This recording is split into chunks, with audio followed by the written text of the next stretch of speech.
tuloy-tuloy po yung ginagawa nilang investigation. Nakakuha na rin po sila ng ilang kopya po ng CCTV footages outside of the MSU at yun po yung tinitingnan nila ngayon to backtrack po yung mga movements po ng ating mga POIs.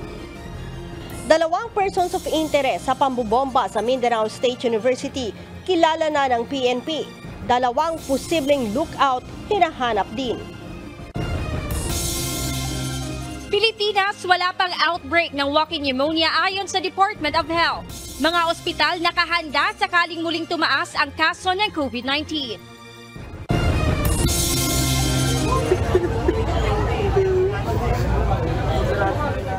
Yes, you have passed these 2023 bar examinations, but this is only the beginning of your professional life, and you are going to be expected to be full adherence to the rule of law.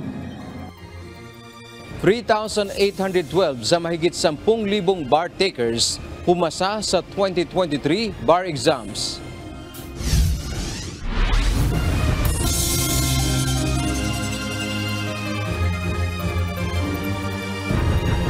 Magandang hapon Pilipinas at sa buong mundo.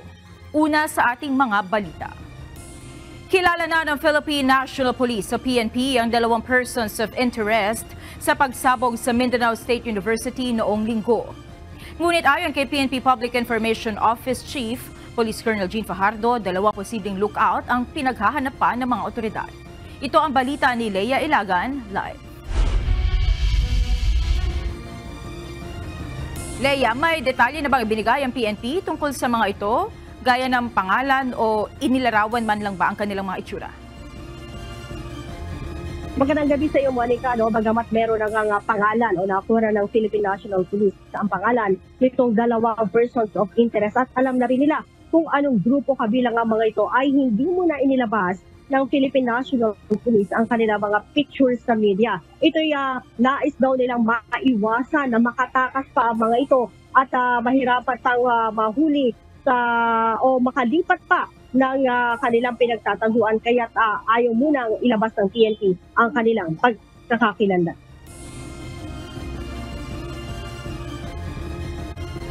Tukoy na ng Philippine National Police ang pagkakakilanlan ng dalawang persons of interest sa pambobomba sa Mindanao State University noong linggo.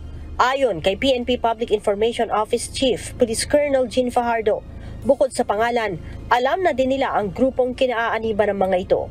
Yung dalawa po na na-identify po natin, na base po ito doon sa mga description na ibinigay po ng mga nagsisimba po ng mga oras po na yon, at nung ipinakita po sa kanila yung mga pictures na fitting the description po nitong mga POIs po natin ay they positively identify po itong dalawang POIs po natin. Maliban sa dalawang POI, mayroon pang dalawang posibleng lookout na pinaghahanap ang mga pulis. We are looking for at least 4 persons po. Maliban po dito sa POI natin, may dalawa po tayong tinitignan na individual na posibleng nag-serve as lookout po dito sa nangyari pong pagpapasabog po. Sinabi pa ni Colonel Fajardo na hindi isinasarado ng PNP ang retaliatory attack na motibo sa pagpapasabog. Hindi po natin yan na sinasabing direkta na maaring ito nga ang may kinalaman o retaliatory attacks to.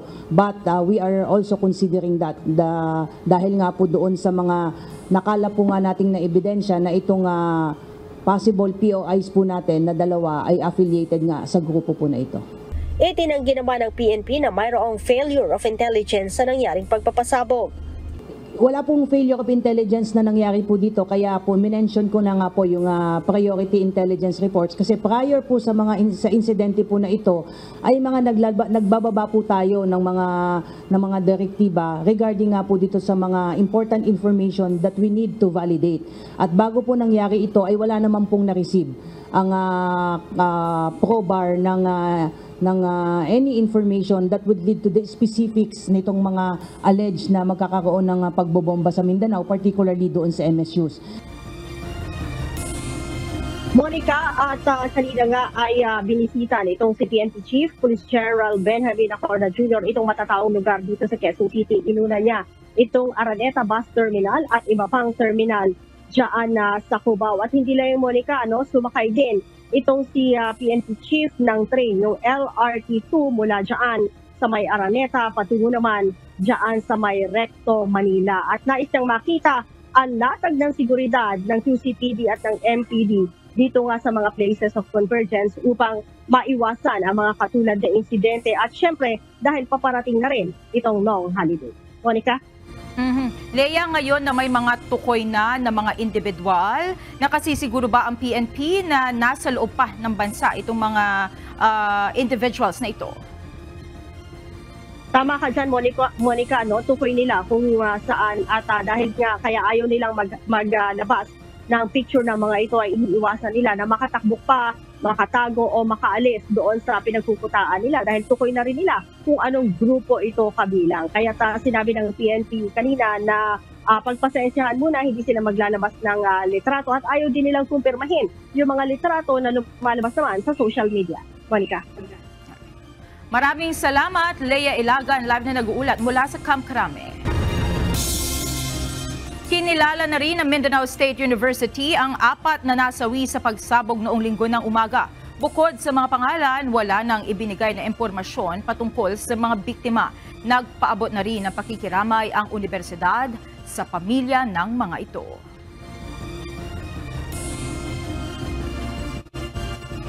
To the families of those we have lost in the tragedy, the MSU family and I offer our deepest, sincerest condolences, and along with you, we pray that your departed loved ones rest in peace and be given the justice they so deserve.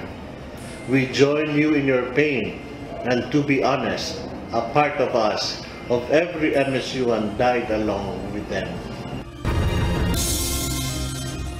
Naniniwala ang pinuno ng Armed Forces of the Philippines na hindi pa kailangan na magdeklara ng martial law sa kasunod na pagsabog sa Mindanao State University. Sa isang panayam, sinabi ni AFP Chief of Staff General Romeo Bronner Jr. na on top of situation ngayon ng security forces kasunod ng nangyaring pambobomba. Naniniwala si General Bronner na hindi na muling makapagsasagawa ng malawakang pag-atake ang mga local terrorist group gaya ng nangyari noong Marawi Siege dahil kakaunti na lamang ang mga ito. Sa ngayon, patuloy ang validation na ginagawa ng AFP sa pag-ako ng ISIS at Dawla Islamiyya Maute Group na siya umanong nasa likod ng nasabing pag-atake. Lusot na sa House Committees on Justice at National Defense and Security ang House Concurrent Resolutions para sa proclamations na inilabas si Pangulong Ferdinand Bongbong Marcos Jr. na nagkakaloob ng amnestiya sa mga rebelde at insurgent groups. Isang araw ito matapos na umapela si Vice President Sara Duterte kay PBBM na ikonsidera ang desisyon kaugnay na amnestiya at planong muling buksan ang usapang pangkapayapaan sa mga rebeldeng komunista. Ito ang balita ni Rosa Licos. I would like to thank the chairman of the Committee on Justice and the chairman of Defense for overwhelming support. And this is really for the Filipino people so that we can finally have peace in our land. Welcome development para sa Office of the Presidential Advisor on the Peace Process ang paglusot sa House Committees on Justice at National Defense and Security ng House Concurrent Resolution Numbers 19, 20, 21 at 22. Kinakailangang maipasa muna sa dalawang kapulungan ng Kongreso ang concurrent resolutions kaugnay ng proclamations na inilabas ni Pangulong Ferdinand Marcos Jr. na magkakaloob ng amnestiya sa mga rebelde at insurgent groups. Ayon kay Presidential Peace Advisor Secretary Carlito Galvez, nasa 7,000 at 700 ang posibleng makinabang dito oras na pagtibayin ng Kongreso. Samantala, nagpahayag naman ng buong suporta sa peace agenda ni PBBM ang political leaders sa Kamara. Sa isang pahayag bilang nagkakaisang tinig sa House of Representatives at kumakatawan sa lahat ng political parties, hindi natitinag ang kanilang suporta sa inisyatibo ni PBBM kaugnay ng kapayapaan at national unity. Ginawa ng mga ito ang joint statement kasunod ng apela ni Vice President Sara Duterte kay PBBM na ikonsidera ang planong resumption ng peace talks sa National Democratic Front of the Philippines, gayon din ang pagkaloob ng amnestiya sa mga rebeldeng komunista. Mr. President, the government's statement with the NDFP in Oslo was an agreement with the devil. Napatunayan na natin sa kasaysayan na hindi sila seryoso at wala silang sinseridad sa usaping pangkapayapaan. Nagpahayag din ng suporta ang mga kongresista sa peace agenda ng administrasyon ni PBBM. I express my full and unwavering support for these peace initiatives of the President. Any chance, no matter how slim, for a long and lasting and just peace in our country must be pursued with vigor as the most viable alternative to prolonged and internecine warfare. The good Vice President has a dissenting opinion with regards to this peace agreement. I respect her opinion. But of course, what I'm saying is, this is a matter of principle. This is a matter of commitment that all of us, elected public officials, career officials, appointed officials, should comply with our oath. Si House Deputy Minority Leader at ACT Teachers Party List Representative Franz Castro naman, kwestiyon ang naging pahayag ni VP Duterte na deal with the devil ang kamakailang pakikipagkasundo ng pamahalaan sa National Democratic Front of the Philippines o NDFP. Ito ba, ano ba yung mas devil? Yung magtuloy-tuloy, yung advocacy na magtuloy-tuloy yung gera o maging peaceful, 'di ba, ang ating bayan? At alin ba yung mas devil? Yung gumasta ka ng 125 million na confidential fund na wala namang authorization mula sa Kongreso. So tingin ko yun ang mas devil. Nauna nang bigyang diin ni House Speaker Martin Romualdez ang buong suporta kay PBBM sa desisyong ibalik ang peace negotiations sa mga rebeldeng komunista. Dagdag pa nito, bawat Pilipino dapat suportahan ang peace process. Rosa Licoz, UNTV News and Rescue. Diyos ang aming sandigan, serbisyo publiko ang aming pinahahalagahan. Bumagal sa 4.1% ang inflation rate o bilis ng pagtaas ng presyo ng mga bilihin at serbisyo sa bansa noong nakaraang buwan. Ayon sa Philippine Statistics Authority, ang pagbaba ng inflation ay dahil sa pagbaba ng presyo ng pagkain at ilang produktong petrolyo. Ito ang balita ni Nel Maribohok.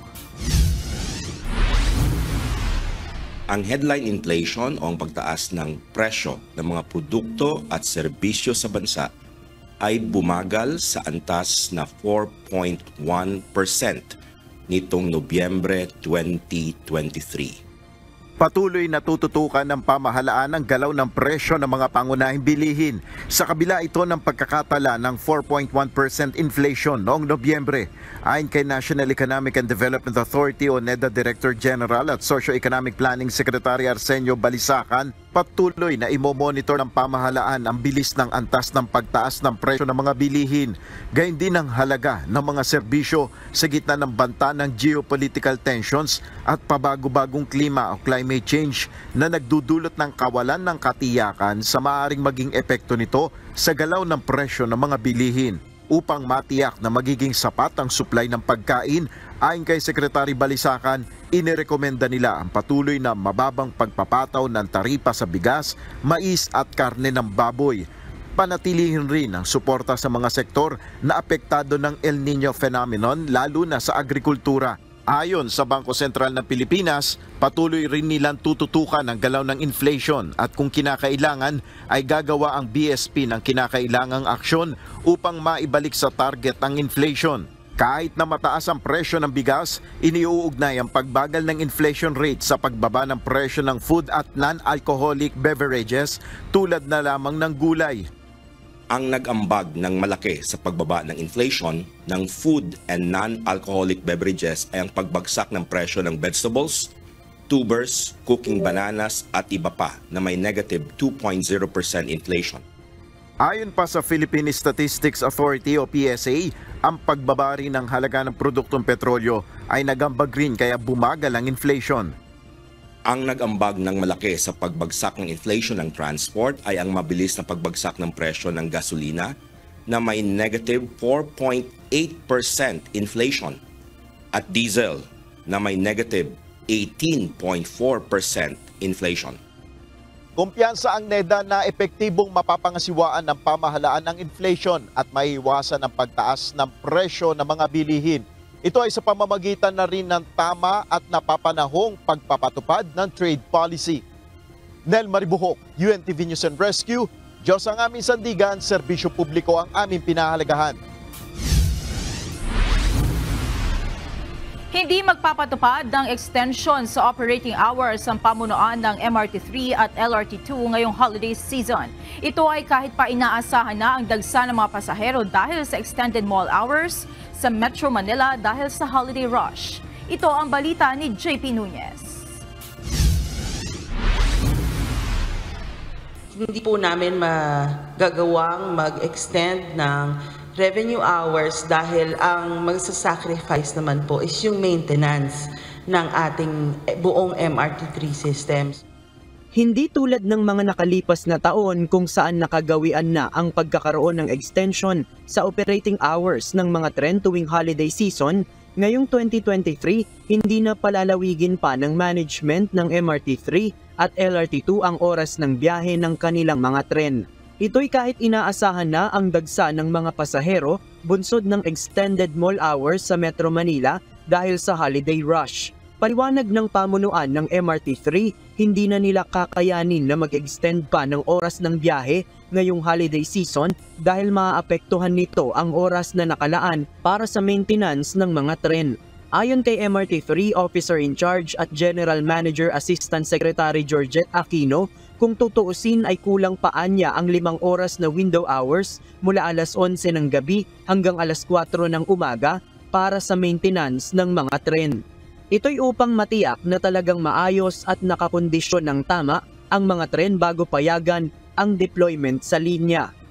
Yung window hours from 11 p.m. to 4 a.m. ay actually medyo kulang pa nga siya no? Pero yun na talaga yung shortest time na kaya naming ibigay para ma-maintain yung buong MRT3 system po natin. Mananatili ang kasalukuyang operating hours na magsisimula ng 4:30 a.m. sa North Avenue Station, habang 5:05 a.m. naman mula sa Taft Avenue Station. 9:30 p.m. ang last trip sa North Avenue Station, habang 10:09 p.m. naman sa Taft Avenue Station. Gayunman, pinag-aaralan anya ng MRT3 na magpatupad ng libreng sakay sa December 25. Samantala, sa mensaheng ipinadala ni Light Rail Transit Authority Administrator Attorney Hernando Cabrera, sinabi nito na hindi rin sila magpapatupad ng extension sa operating hours ng LRT2 sa holiday season gaya sa mga nakalipas na taon. Ang LRT2 ang linya ng tren na may 13 istasyon mula sa Recto Avenue sa Maynila hanggang sa Antipolo City sa Rizal. Samantala, para naman sa linya ng LRT1, magsasagawa pa ng pagpupulong ang Light Rail Manila Corporation upang pag-usapan ang gagawing adjustment sa operating hours na posibleng i-anunsyo sa susunod na linggo. JP Nunez, UNTV, News and Rescue. Diyos ang aming sandigan, serbisyo publiko ang aming pinahahalagahan. Narito naman ang mga balitang nakalap ng UNTV News Global Correspondents na ihahatid ni Jovic Bermas mula sa London.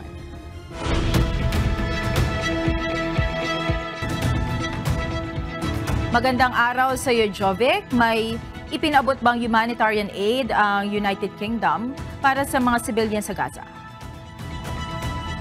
Magandang gabi, Monica. Sa dalawang araw na pagbisita ni UK Foreign Secretary David Cameron sa Israel at sa occupied Palestinian territories noong nakaraang Nobyembre, inanunsyo nito na magbibigay ng karagdagang 30 million pounds o mahigit 2 bilyong piso na humanitarian aid ang UK upang labanan ang lumalalang humanitarian crisis sa Gaza. Layunin nitong suportahan ang mga ahensya ng United Nations na nagbibigay ng direktibang o direktang serbisyo sa mga Palestinian civilians mula pa noong magsimula ang krisis noong Oktubre. Dagdag pa ni Cameron na palalawakin din ito ang access sa life-saving support kabilang ang medical supplies at petrolyo sa Gaza. Monica? Sige, Jovic, ibigay mo na ang mga balita sa iba't ibang panig ng daigdig. Umaasa ang Estados Unidos na hindi madadamay sa opensiba ang mga Gazan civilian. Subalit sa ngayon, masyado pang maaga upang mataya kung epektibo nga ba ang efforts ng Israel ayon sa US. Ito ang balita ni Rayjan Bolivar. We pursued them in northern Gaza. We're now pursuing Hamas in southern Gaza too. Nagsimula na naman ang ground invasion ng Israel sa Gaza Strip. Matapos pulbusin ng North, sinunod ng Israeli forces ang southern Gaza upang matupok ang militanteng grupo. Kaya naman inoobserbahan ng Estados Unidos kung sapat ba ang ginagawa ng Israel upang maprotektahan ng mga sibilyan na naiipit sa gulo. Sa ngayon, meron ng mga lugar sa Gaza na ginawa ng Israel na safe zones.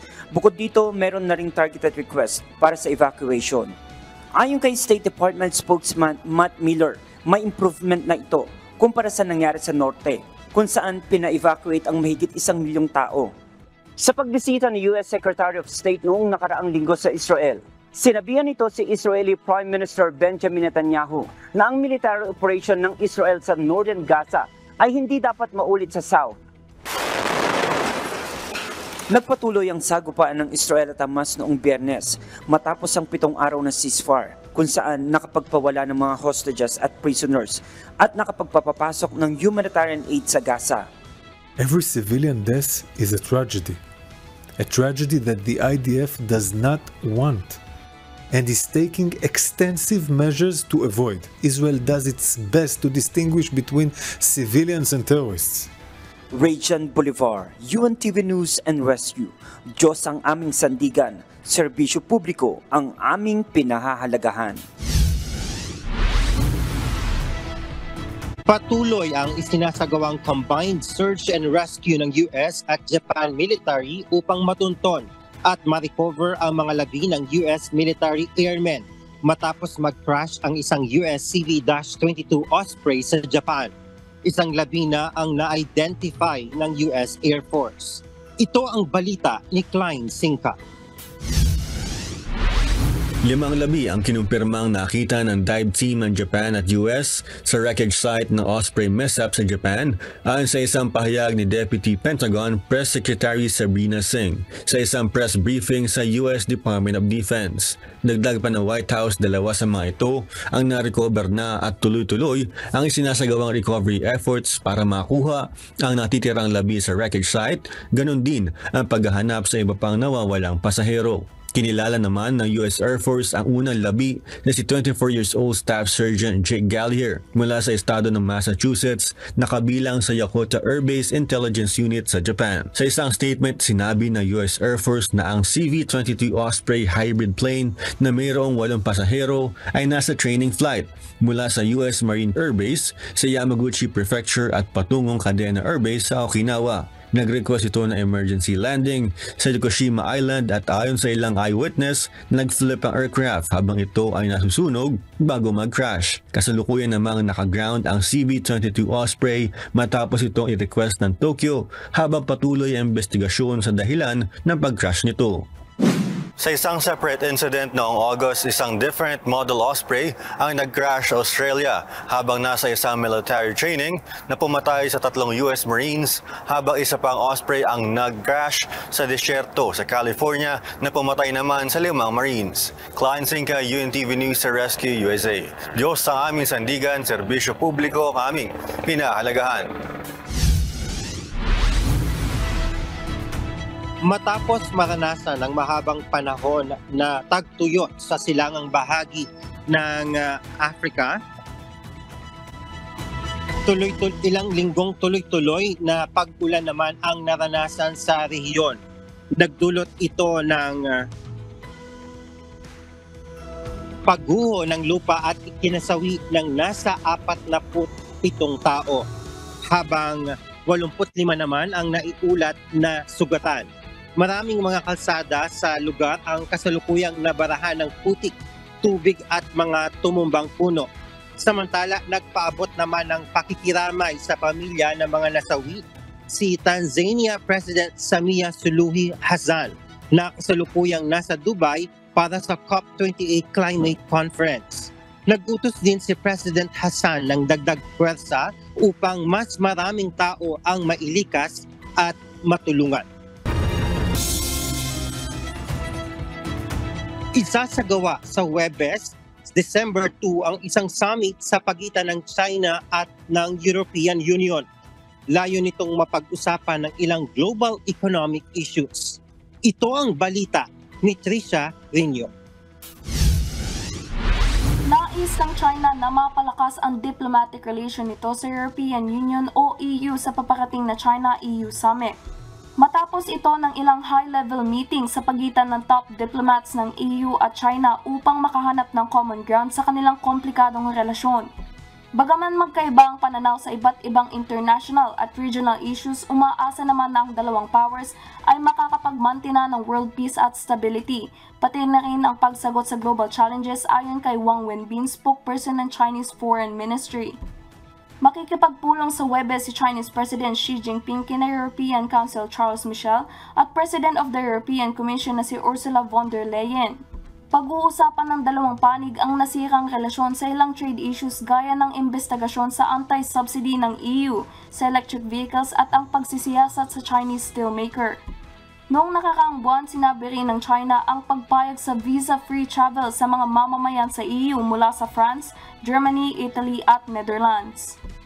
Nakafocus ang pag-uusap sa pagitan ng China at EU sa trade, economy at politics. Subalit hinimok ni Human Rights Watch EU Director Philip Dam si von der Leyen upang pag-usapan ang rights violation issues ng China.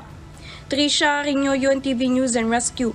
Diyos ang aming sandigan, serbisyo publiko ang aming pinalagahan.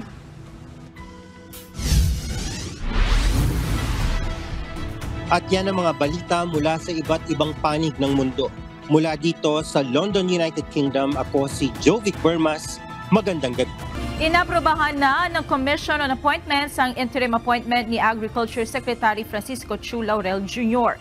Tiniyak naman niya na hindi kailanman papaboran ang kagawaran ng mga negosyo ng kanyang pamilya. Ito ang balita ni Hardin Delgado. So, there should be no special favors for my family's companies, no accommodation, and my family will not allow that. Walang makukuhang anumang pabor ang aking pamilya. Ito ang ipinahayag ni Department of Agriculture o DA Secretary Francisco Chu Laurel Jr. sa kanyang pagharap sa Commission on Appointments o CA. Dito tiniyak ng kalihim na hindi bibigyan ng ahensya ng accommodation ang mga kumpanya na pagmamay-ari ng kanyang pamilya. Kabilang sa kanilang mga negosyo ang isang deep sea fishing company na nag-ooperate sa Asia-Pacific region. Pag-iit ni Secretary Laurel, nag-divest na rin siya sa 68 kumpanya sa pamamagitan ng deed of donation at deed of sale. At bago siya umalis sa pribadong sektor, professional na raw ang pamamalakad sa kanyang mga kumpanya. At paano nyo masisiguro o paano nyo ma-assure yung publiko na ang DA sa pamamagitan ng attached agencies niya ay hindi magkakaroon ng kahit anong impluensya o preferential treatment sa pagkondukta ng negosyo nila? Transparency is key, and basically everybody has to observe the rules, especially that I am here now as a public servant. Ang bilin-bilin ng tatay ko, hindi kami pwede mapahiya. So, at hindi, yung mukha namin ay pinaka-importante. Samantala, tinitingnan at bineberipika na umano nila ang mga pangalan ng mga sangkot sa agricultural smuggling na binanggit sa kanya ng Pangulo. I have a new intelligence unit who are verifying everything. So, maybe by first quarter next year, we'll be moving it already. Sa kanyang pag-upo sa pwesto, naniniwala sa Secretary Laurel na digitalization at mahigpit na shipment inspection ang solusyon kontra korupsyon at smuggling. Umaasa naman ang ilang mambabatas na sa ilalim ng pamumuno ng bagong kalihim, may masasampulan na big-time smugglers sa bansa. matibayan, is matapang at magaling lumaban. Kaya pagdating sa anti-smugglers, sabihin ko, bubugbugin din yan. Pinasusumite naman ni Senator Grace Poe ang plano ni Secretary Laurel para sa maayos na importasyon ng bansa. Ayon kay Secretary Laurel, hindi na umano kailangan mag-angkat ng maraming asukal sa susunod na taon dahil may reserba mula sa in-import ngayong taon, habang may paparating na shipment ng bigas mula India, kaya sapat pa ang supply mula katapusan ng Enero hanggang sa gitna ng Pebrero ng susunod na taon. Nagmosyon naman si Senate President Juan Miguel Big-Zubiri na agad nang kumpirmahin ang pagkakatalaga kay Secretary Laurel kasabay ng pagsuporta at pagkilala sa pagiging negosyante ng kalihim. Harleen Delgado, UNTV News and Rescue. Diyos ang aming sandigan, serbisyo publiko ang aming pinahahalagahan. Pinayuhan ng pamunuan ng Marawi State University o MSU ang mga natitira pang mga estudyante na hindi pa nasundo o may balak na umuwi sa kani-kanilang probinsya na wag nang umalis. Ito'y matapos tiyakin ng AFP at PNP ang kanilang seguridad. Ito ang balita ni Weng Fernandez live. Weng, mas mahigpit ba ang seguridad ngayon sa Marawi lalo na sa mga paaralan at universidad kasunod ng pagsabog? Yes, Monica, particular ang is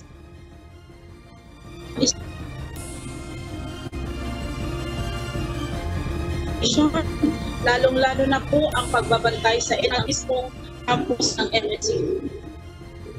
Nakikiusap ngayon ang pamunuan ng Mindanao State na kung maaari ay wag na silang umalis ng lungsod. Ayon kay Attorney Shedik Abantas, kalihim ng MSU, ligtas na ang syudad at ang universidad dahil sa dami ng mga pulis at sundalo na nagbabantay sa lugar. Ang stand ng universities, pwede naman hindi na sila umalis. We are asking them na huwag nang umalis. The campus is safe, the city is safe. May assurances, na-augment yung security natin, dinamihan yung mga checkpoints, may visibility of authorities sa campus. Monica, tiniyak din ng paaralan na sasagutin ang lahat ng pangangailangan ng mga estudyante kung sila ay manatili na lang sa campus. Ang assurances namin sa lahat ng mga student namin is if you stay, we will provide for all your necessities at this point or up to when it is necessary, like food, hygiene kits, a little bit of grocery, or kung may mga meds na kailangan nila.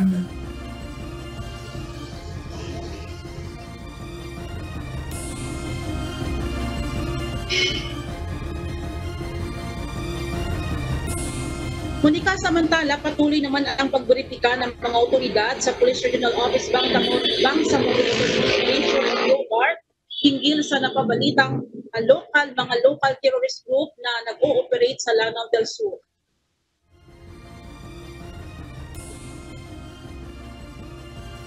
Now we are still verifying the reports and the numbers, the formation of the numbers of these local terrorist groups operating only in the Bangsamoro region. Maraming salamat, Weng Fernandez, nagulat mula sa Cagayan de Oro. Inilabas na ng Korte Suprema ang resulta ng isinagawang 2023 bar examinations sa mga nagnanais maging mga bagong abogado sa bansa. Sa mahigit 10,000 kumuha ng pagsusulit, mahigit 3,000 lamang dito ang pumasa, nakatumbas na 36.77% national passing rate. Ito ang balita ni Dante Amento.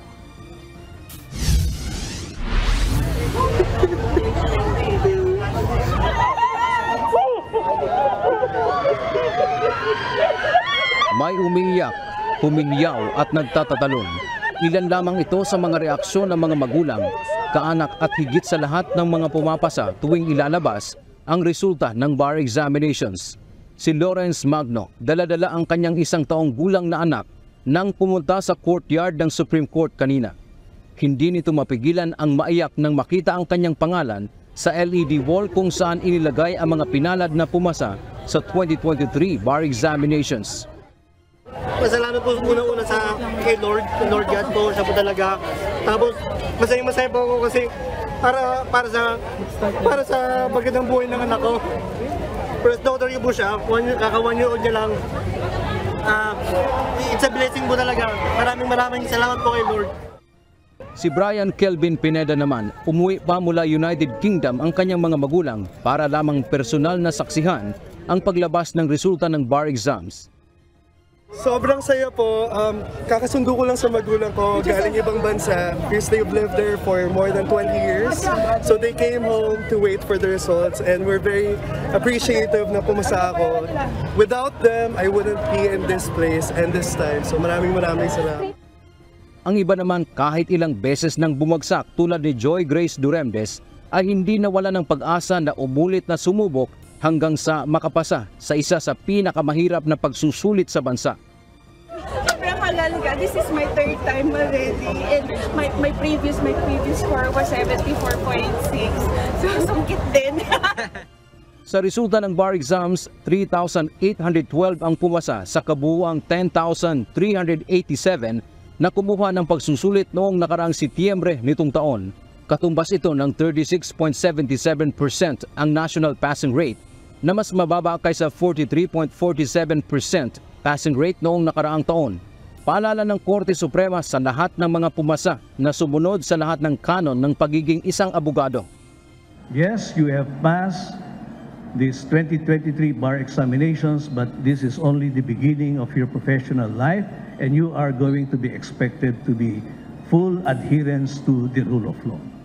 Ayon kay 2023 Bar Chairperson Associate Justice Ramon Paul Hernando, makatarungan na ang bilang ng mga pumasa lalo na iba-ibang law school kasama ang mga probinsya na maganda ang naging performance o maraming pumasa.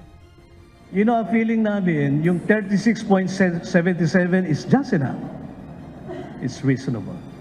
And objectively, it's a good number. And pati yung top 20, it's representative of law schools, no? It's varied. Kita nyo naman, iba-ibang law school. Samantala, nanguna naman ang Ateneo de Manila University sa top 5 law schools na mahigit 100 ang nag-take ng exams at pinakamaraming pumasa o 94.08% passing rate. Sinundan ito ng San Beda University, University of San Carlos sa Cebu, University of the Philippines at top 5 ang University of Santo Tomas.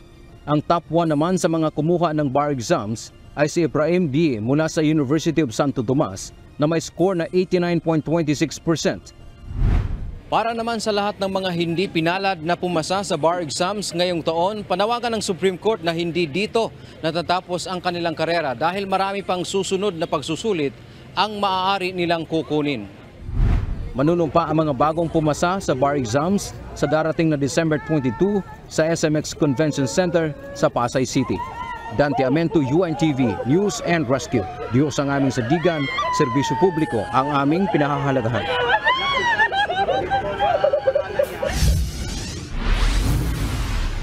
Natagpuan na ng mga rescuer ang nawawalang eroplano na umalis ng Kawayan Airport sa Isabela noong November 30.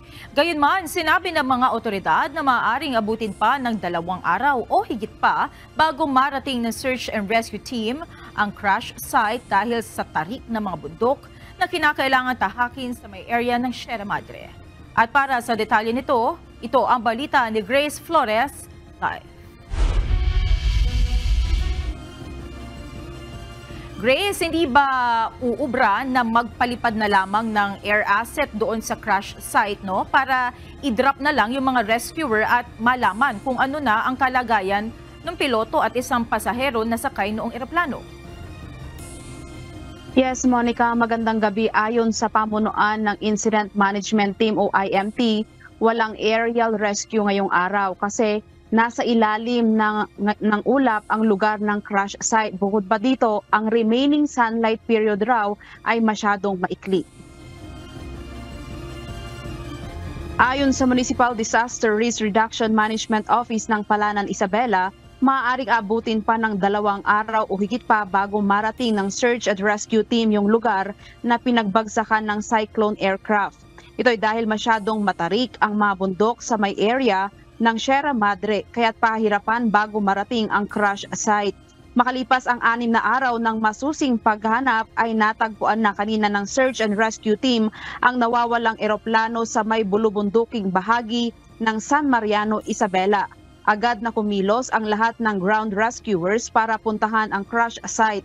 Wala pang detalye ang mga otoridad hinggil sa kalagayan ng piloto at ng isang pasaherong sakay nito. Nahanap po yung aircraft sa ano lang yun ma'am, sa taas. Sa helicopter lang, nakita lang nila yung location kung saan bumagsak.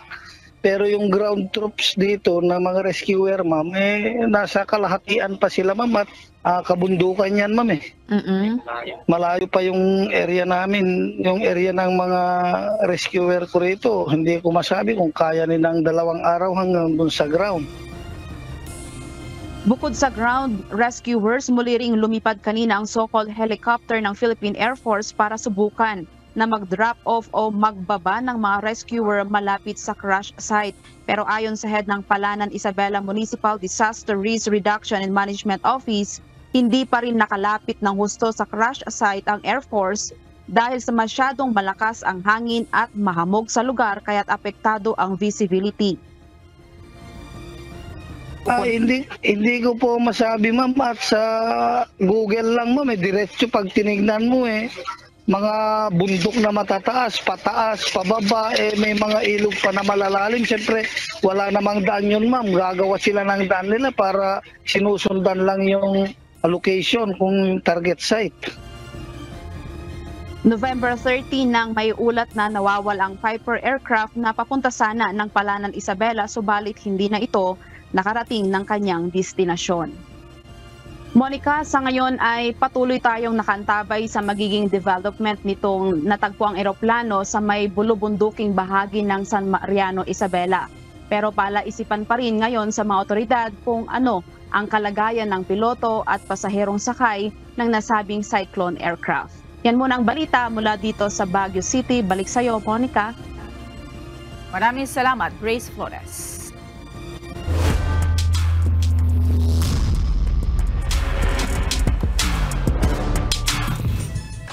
Bukod sa saya na dulot ng pagsali sa UNTV Cup sa mga public servant dahil nalalaro nila ang paborito nilang sports at nakatutulong pa sa kapwa, ayon sa team ng SSS Kabalikat, nagiging daan din ng liga para makabuo sila ng magandang samahan sa iba pang ahensya ng pamahalaan.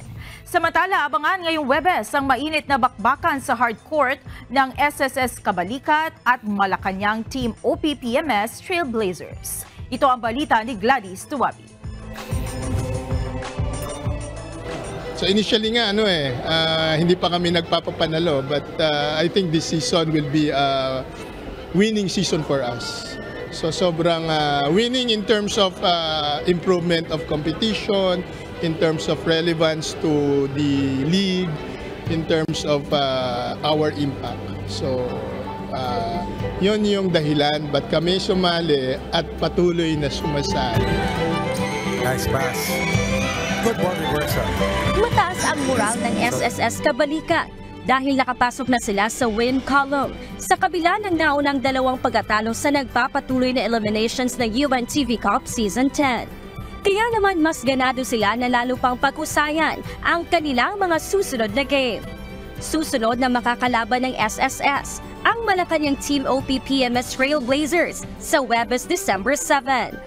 Sakaling manalo sila sa laban, ay malaki na ang tsansa nila na makaabante sa susunod na round. Para sa Team Kabalikat, inspirado sila sa bawat pagtungtong nila sa hardcourt ng Liga ng Public Servants. Ang inspiration po namin, gusto po talaga namin makasali dito sa UNTV para makatulong rin po as charity. Naglalaro kami, pero we're not just playing for ourselves. Naglalaro kami para sa mga beneficiary namin na palagay ko yun yung pinakamagandang bagay na meron tong liga na to na wala yung ibang liga. Lagi ko sila kanilang sinasabi na isipin din natin yung beneficiary natin. Kaya tayo sumali dito, siyempre, para din makatulong tayo. Ang ganda, di ba parang ang sarap sa pakiramdam ng nag-enjoy ka na nakakatulong ka pa. Kaya kahit madalas ay subsub sa trabaho, walang inaaksayang oras ang SSS Kabalikat para makapaglaan pa rin ng panahon sa pag-iensayo. Time management, siguro yung susi doon, no? As a public servant, we are working 8 to 5 daily. Araw-araw kami nag-work 8 to 5. Pero after nun, we make sure na nakapunta kami sa mga trainings namin para makahabol kami sa mga conditioning namin. Yung sa workplace po, sa workload, binabalance po namin yon sa pagpapractice. Nag-aside po kami ng allotted time sa practice and work. Minamanage na po namin ng maayos yung namin time and schedule. Bukod sa regular practices, may tune-up games din ang kupunan para malaman ang laro ng bawat isa. Para sa SSS Kabalikat, naging daan ng UNTV Cup upang mahubog ang kanilang pagkatao at makabuo ng magandang koneksyon sa iba't ibang ahensya. It's amazing how this sport has helped transform us, actually, a Filipino culture and small pockets of community like SSS. It's amazing how this sport not just builds character of the players but builds character and camaraderie and the spirit of the community. So aside from that basketball spirit, yung mga government employees, government workers, nakikita yung opportunity mag-interact sa amin, mag-inspire sa bawat isa na ipagpatuloy yung public service na ginagawa namin through this platform. Hindi sasayangin ng SSS Kabalikat ang pagkakataong makasali ulit sa Liga ng mga Public Servant dahil nabigyan sila ng magandang oportunidad na mas mapalawak pa ang kanilang abilidad sa pagtulong sa kapwa sa pamamagitan ng UNTV Cup. Samantala, tinanggap ng SSS Kabalikat ang Plaque of Appreciation mula sa UNTV Sports and Charity dahil sa pakikisa sa layuning makatulong sa nangangailangan sa pamamagitan ng basketball. Gladys Tumahabi, UNTV News and Rescue. Diyos ang aming sandigan, serbisyo publiko ang aming pinahahalagahan. Justified and lawful. Ganito inilarawan ng China ang pagkakaroon nila ng maritime militia vessels sa West Philippine Sea. Sa press briefing, muling iginiit ni Chinese Foreign Ministry spokesperson Wang Wenbin na bahagi ng kanilang teritoryo ang lugar kung saan namataan ng Philippine Coast Guard ang nasa 135 na barko ng China. Sinabi pa nito na wala umano sa posisyon ng Pilipinas na magsalita laban sa kanila. Nakaayos na ang isasagawang all-civilian caravan ng atin ito coalition sa West Philippine Sea. Patuloy ding nadaragdagan ng mga nais sumama sa misyon. Ito ang balita ni Ryan Lacanlade. Well, at least the good news is mukhang cleared na ang mga alinlangan o worried ng government na baka masusuong tayo sa panganib or...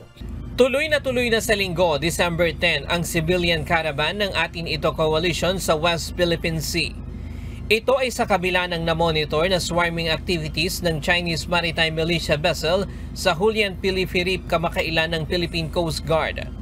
Ayon sa grupo, susunod sila kung ano ang magiging pasya ng Philippine Coast Guard, lalo na kung mayroong banta sa seguridad ng convoy. Well, kinababahala rin namin kasi hindi natin kontrolado siyempre ang gusto nilang gawin. Ang sabi na lang namin, kukuha kami ng queue sa mas may alam dyan, no? Coast Guard, Westcom, na kung sa tingin nila medyo tagilid and ulot. Sa ngayon, patuloy na nadaragdagan ang volunteers na gustong sumama sa convoy. Nagsimula na ring magsidatingan ang mga goods na ipamimigay sa mga frontliners at mangingisda sa West Philippine Sea. So far, tuloy ang original schedule na gabi ng 9th from El Nido, may ceremony, send-off, konting salo-salo, konting programa. Then early morning, as soon as the sun rises, December 10, sail patungo ng Ayungan Shoal. It will take at least a day para dumating siguro doon sa isang small island feature, yung Lamak. Baka pwedeng doon ang magbagsak ng ilang gifts and all that. Ayon sa atin ito, ang PCG ang magiging lead sa caravan. May ikinumit na rin daw na 2 barko ang PCG na aantabay sa convoy. Tuloy pa rin ang 40 fishing boat na sasama sa caravan at may isang commercial vessel din ang nag-offer na sasama kung saan sasakay ang karamihan ng mga volunteer. Isa ang malinaw na mensahe na nais ipahatid ng grupo, lalo na sa ating mga Pilipino na sa gitna ng usapin ng agawan ng teritoryo sa West Philippine Sea ay matuto tayong manindigan at magkaisa sa pagtatanggol ng ating sariling teritoryo. Yung atin ito project mukhang naka-generate ng interest kasi nga bukas sino mang gustong sumali, volunteer nga ang main effort. Pero at the same time may patutunguhan. Pag atin ito, tayo-tayo muna nag-uusap. Kaya sabi namin, hindi ito confrontational sa China o iba pang claim. Atin ito, tayo nag-uusap. Pahalagahan natin at dahil pinapahalagahan natin, dapat ipagtanggol natin. Samantala, ayon naman sa international studies expert ng De La Salle University na si Professor Renato De Castro, dito maipapakita ng China na wala silang masamang layunin sa lugar. Kung humanitarian ka lang naman daw yan, hindi nila pakikialaman. And obviously naman, talagang humanitarian lang itong mangyayari na ito. Although highly publicized, pero at the end of the day, it's a humanitarian undertaking. So dapat po nila hindi gipitin o ihawas. Ang civilian convoy ay magandang moral boosting sa mga nagbabantay sa West Philippine Sea para ipakita sa kanila na nagkakaisa ang sambayan ng Pilipino. Ryan Lacanlale, UNTV News and Rescue. Diyos ang aming sandigan, serbisyo publiko ang aming pinahahalagahan. Patuloy na nakararanas ng mga aftershock sa mga residente sa Hinatuan, Surigao del Sur. Bunso nito, maraming mga residente ang apektado na rin ang kanilang hanapbuhay dahil sa nararanas ng mga aftershocks. Ito ang balita ni MJ Vasquez. Yun ang namin kasi yung mga tao dahil sa trauma, hindi rin natin sila masisisi kung gusto nilang mag-evacuate dito sa evacuation center.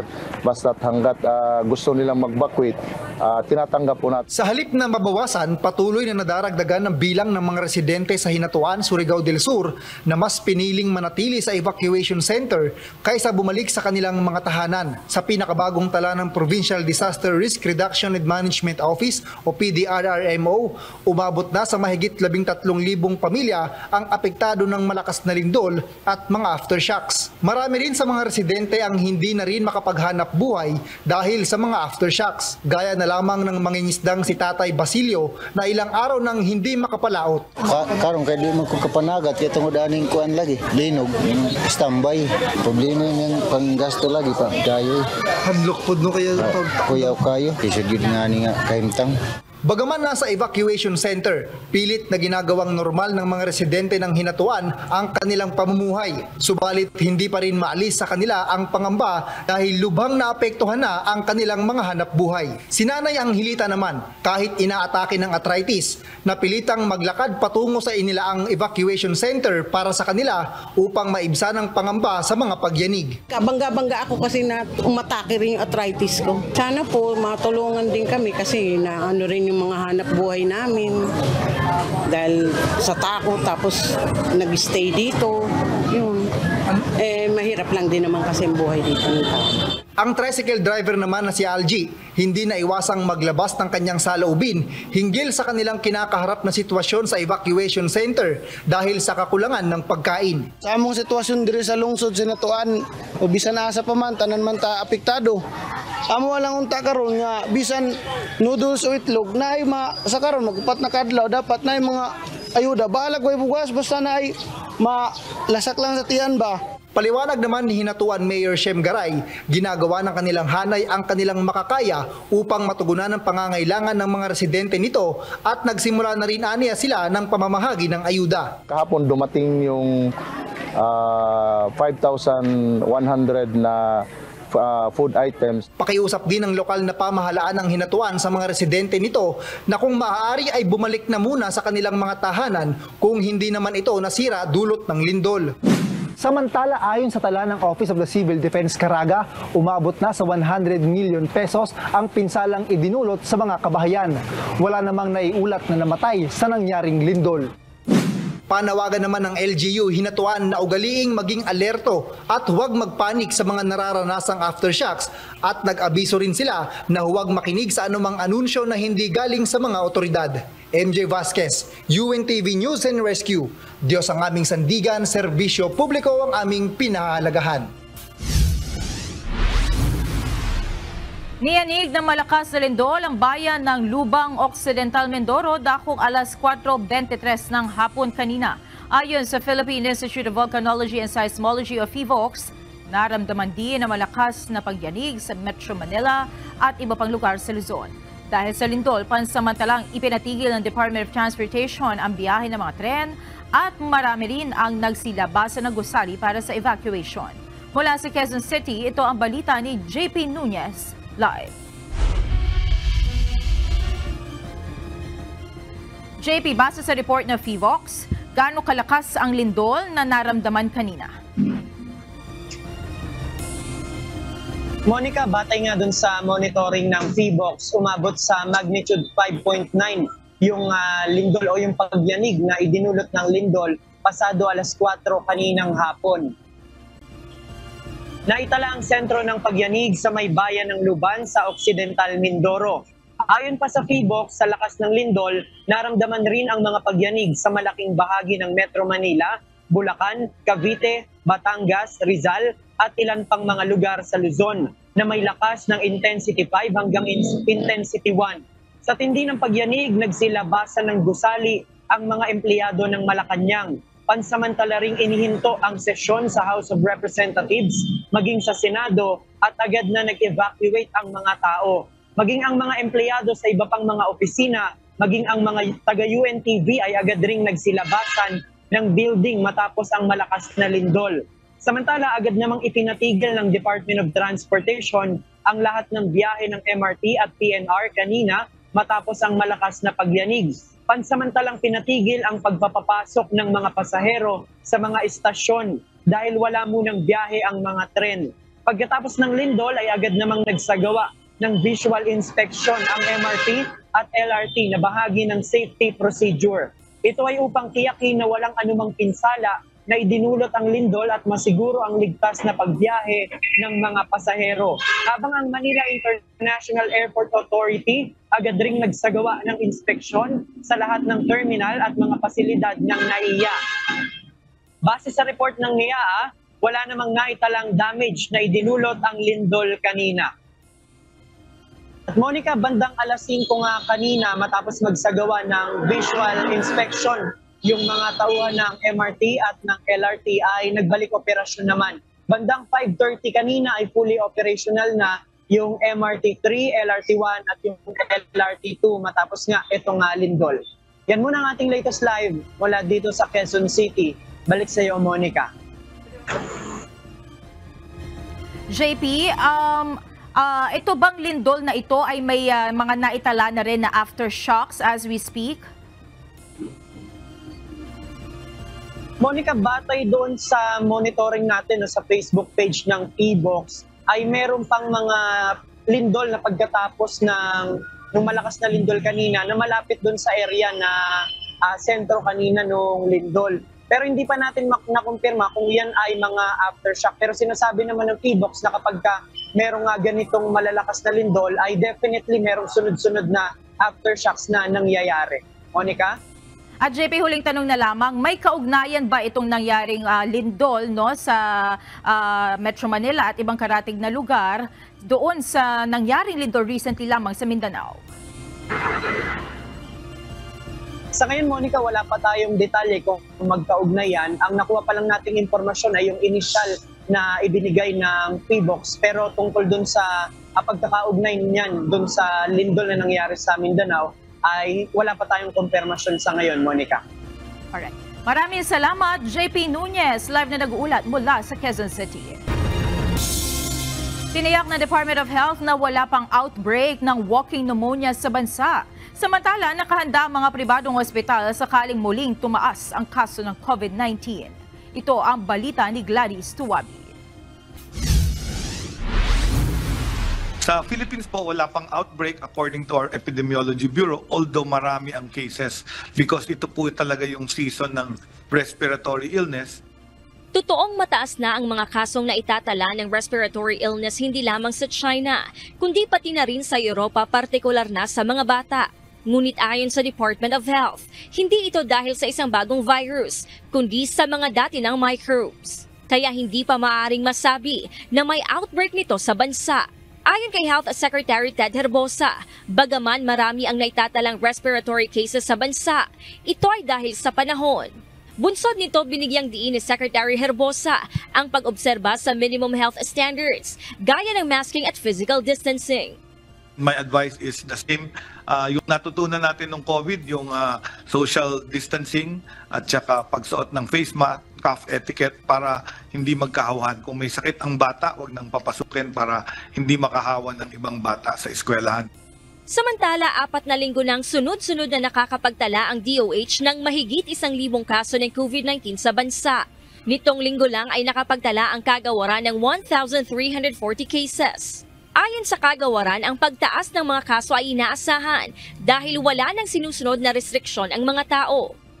Wala pa namang kaming hakbangin na magbigay ng napakalaking alerto na mag-ingat po lahat at magkaroon ng mga mandatory masking sapagkat itong inaasahan natin lalo na ay wala na tayong restriction at maraming lumalabas na, marami talaga ang nagkakaroon ng pakikipag-ugnayan sa maraming tao.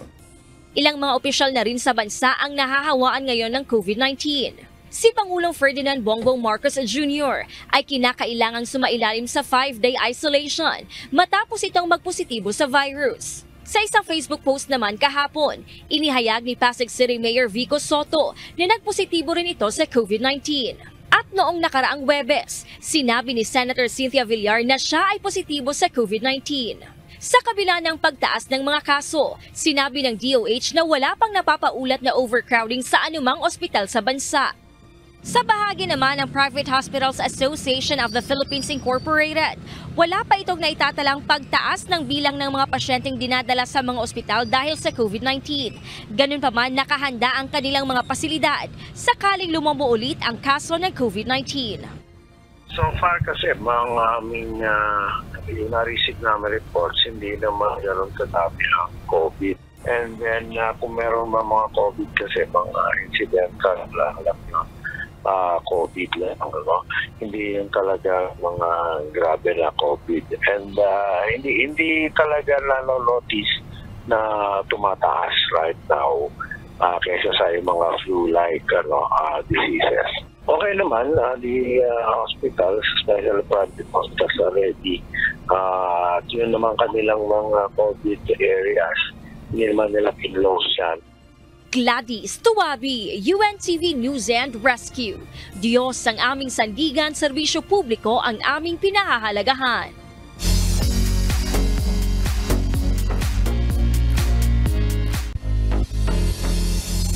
Muling naglabas ng update ang entertainment agency ng Korean supergroup na BTS hinggil sa nalalapit na mandatory military enlistment ng ilan pa sa kanilang mga miyembro na kinabibilangan nila RM, Jimin, V at Jungkook.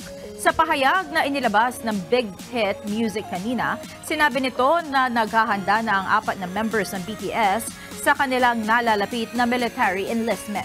Ayon sa agency, magkasamang i-enlist sina Jimin at Jungkook, habang sina RM at V naman ay mag-i-enlist sa kanilang respective procedures.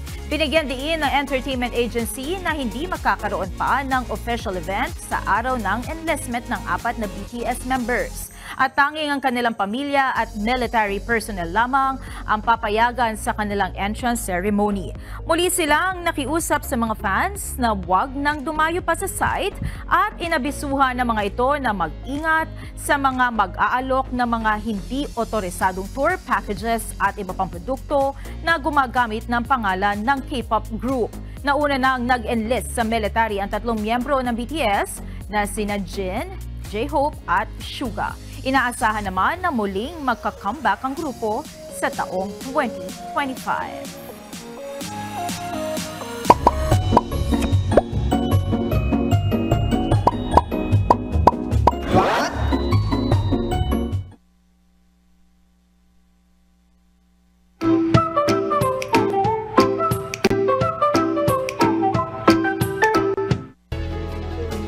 Dagdag kaalaman po, laman pa rin ng mga social media hanggang ngayon yung mga issue ng hiwalayan.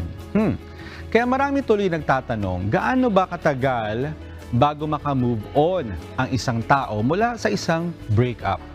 Naku ha, may paliwanag po ang siyensya dyan. Alam niyo po, bagamat ang breakup ay mahirap, may kahaluyang matinding kalungkutan at minsan depression. Pero hindi naman po yan forever. Nagtanong tayo sa mga therapist kung gaano ba katagal makapag-move on. Anila, unang bigyan mo ang sarili mo ng time na mag-heal in 3 months.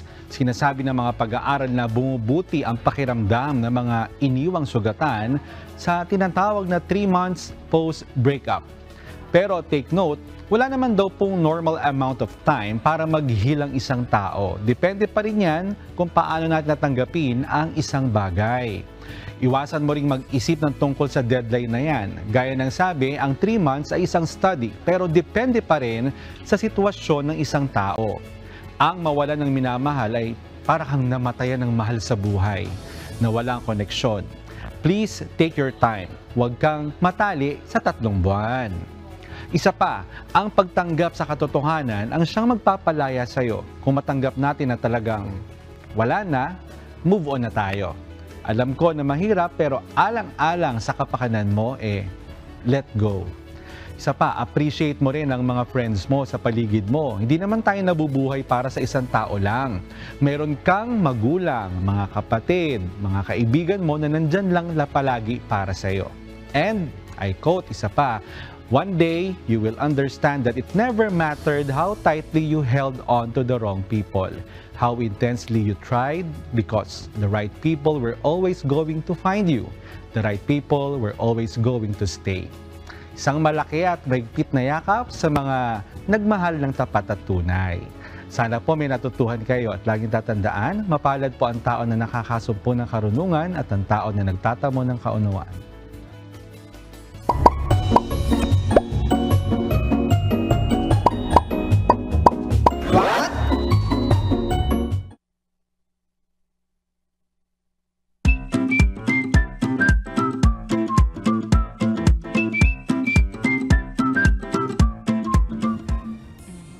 Mon, Katukayo, tingin ko updated ka sa mga latest showbiz happenings dahil yung trivia ay may kinalaman sa breakup. Siyempre naman, lagi tayong updated sa ganyan. Lalo na siyempre, bukod sa gusto natin ding maging updated, gusto rin natin makatulong dun sa mga tao. Hindi lang naman sila yung naghiwalay Marami ding mga naghiwalay, nag-break na siyempre hindi lang sila sikat. Gusto rin nilang siyempre makarinig ng payo.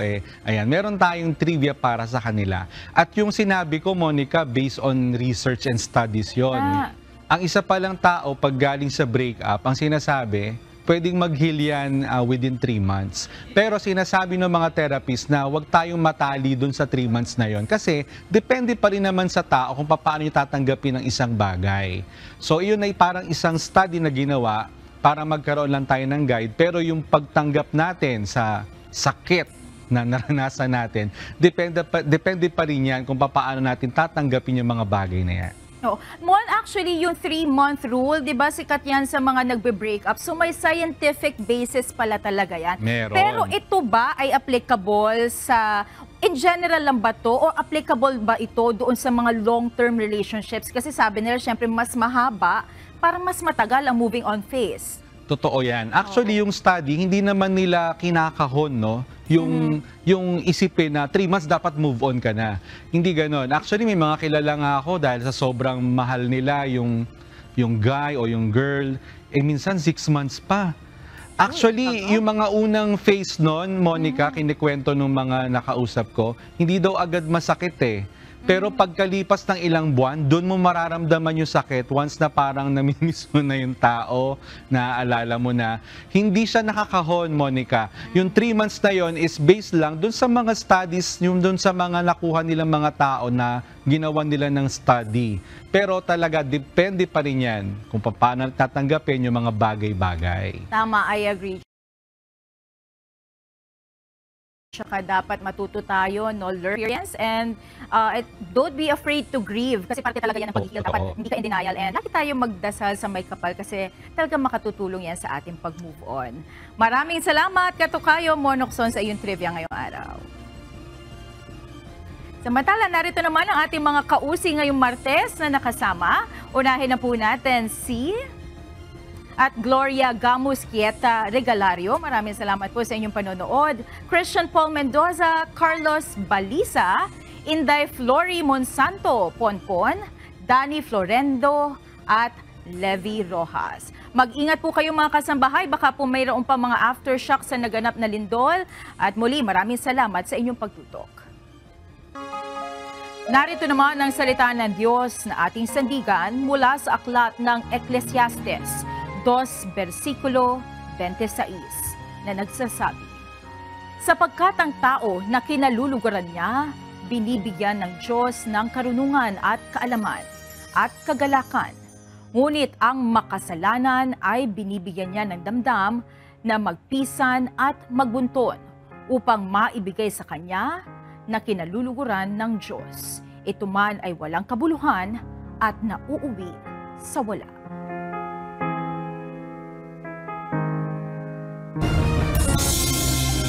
At yan ang nagkikabuuan ng ating balitaan ngayong gabi. Aming inilahad ng buong katapatan kung paano namin nasaksihan.